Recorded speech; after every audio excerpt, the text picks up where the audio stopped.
पुढची बातमी छत्रपती संभाजीनगरमधून महापालिकेसाठी आता ठाकरे सेनेतच वाद पेटलाय। ठाकरे सेनेचे नेते चंद्रकांत खैरे यांनी मुलगा ऋषिकेश आणि पुतण्या सचिन याच्यासाठी क्रांती चौक आणि गुलमंडीतून उमेदवारी मागितली। मात्र अंबादास दानवेंनी याला विरोध केलाय। दोघांनीही जुन्या वॉर्डातून लढून इतर उमेदवारांना मदत करावी असा आग्रह करत त्यांच्या उमेदवारीला दानवेंनी विरोध केलाय। अपडेट्स घेऊयात आमचे प्रतिनिधी माधव सावरगावे यांच्याकडून। माधव, खैरे आणि दानवेंमधला वाद मिटला असं वाटत होतं, मात्र आता त्यांच्यातल्या वादाला आणखी एक नवं कारण सापडलंय।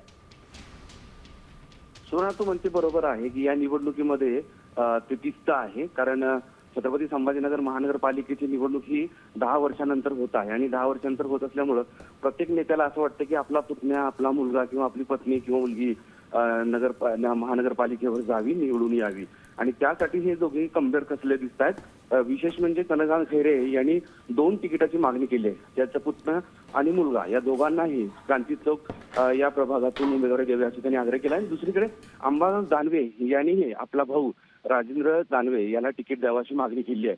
त्यामुळे नेत्यांना आपल्या घरात एकतरी नगरसेवक असं वाटत असताना आता या 2 नेत्यांमधून वाद निर्माण झालेला आहे।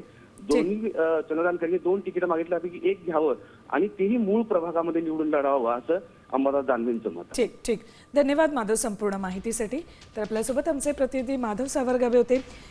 खैरे आणि दानवे यांच्यातला वाद मिटलाय असं वाटत असताना आता पुन्हा एकदा वाद उफाळून आलाय आणि त्याला कारण ठरलंय खैरेंनी पुतळा आणि मुलासाठी मागितलेले 2 प्रभाग।